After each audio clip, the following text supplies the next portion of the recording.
The dining room is normally the lead high-end restaurant in Ritz-Carlton hotels and is often overseen by high-profile chefs.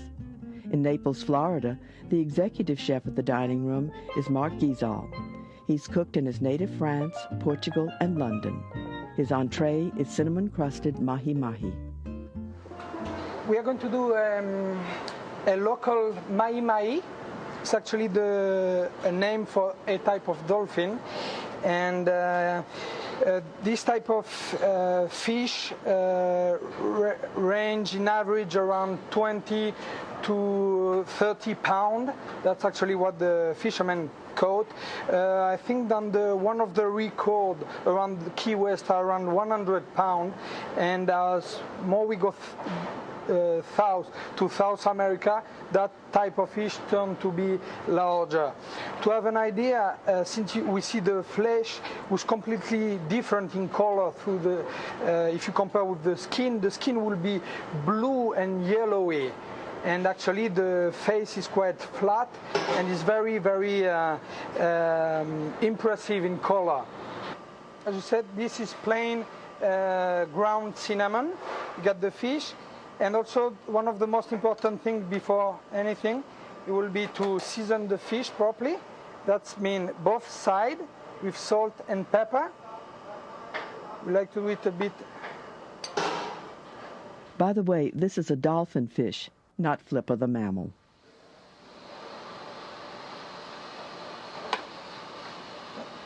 Actually, we like to present the first part is going to be cooked with the crust on. But this actually is going to be the part who's going to be presented. So that's the side we choose to put the crust in.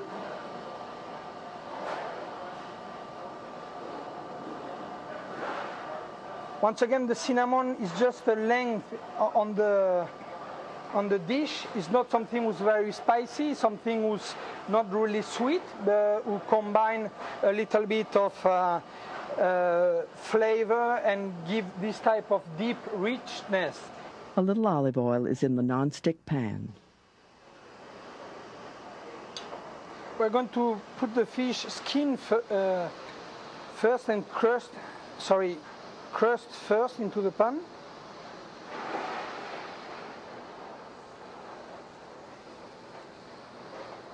This way.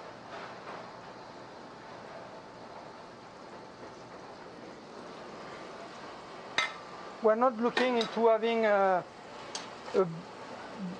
blackened effect or anything. All what we're looking for is to cook slowly the spice to make sure that they can infuse and give a bit of extra flavor to the fish. We're not looking to have something blackened, since the cinnamon is not spicy at all. In between 45 seconds to probably a full minute is what we're looking for. We can look through the process, as you can see.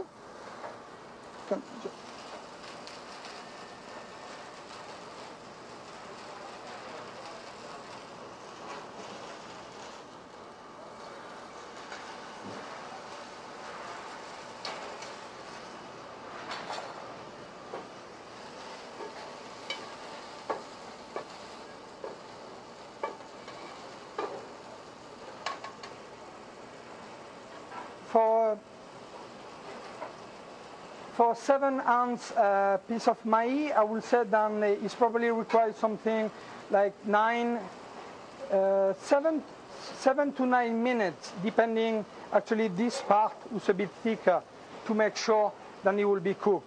One of the ways to do it is to finish it on the oven slowly, and also as like we normally do for pieces of meat, even prime beef, etc., etc. One way to treat the fish is to make sure that it's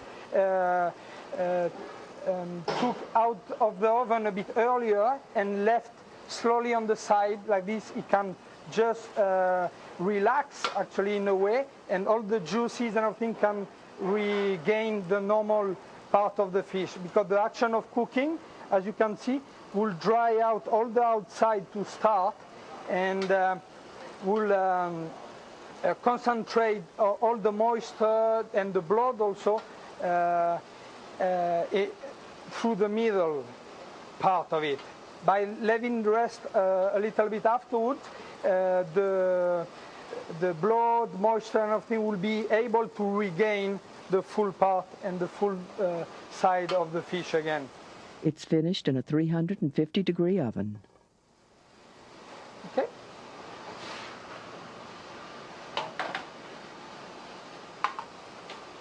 We like to put a little bit of olive oil again inside to make sure it doesn't stick.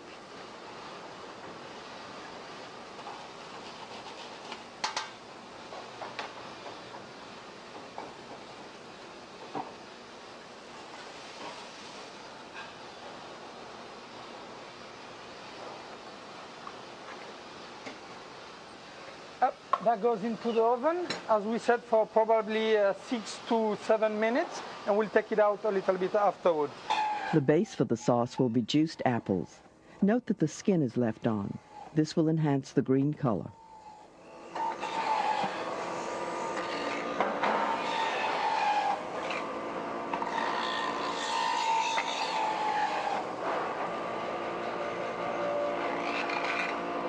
Actually, one thing was important, we don't put any salt into the sauce, for the reason that the fruit keep its freshness, and it's very difficult to have a balance in between the salt and the sugar.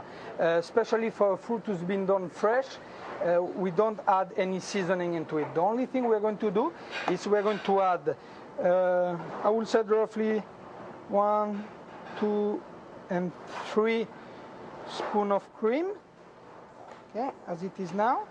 It's going to be mixed, to give you an idea.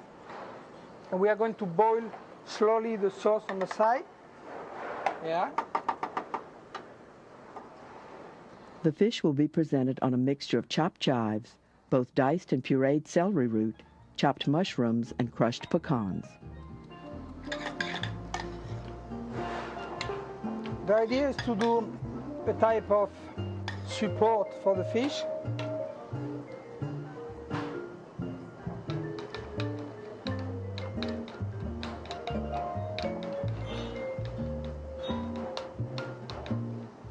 We do use the trimmings of celeriac to make sure that we have a perfect and stable, but also tasty and moist garnish. That's so at that stage the fish goes on the top.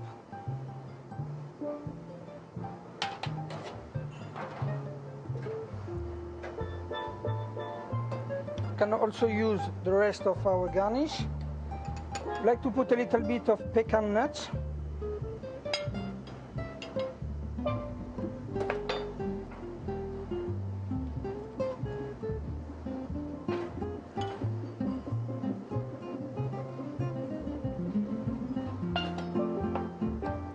And also our dry apple. Like this.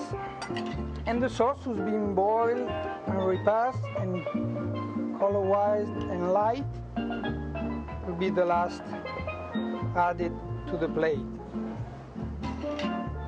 As we said in France, voila, this is our traditional and regional maïs, crusted with cinnamon and applesauce.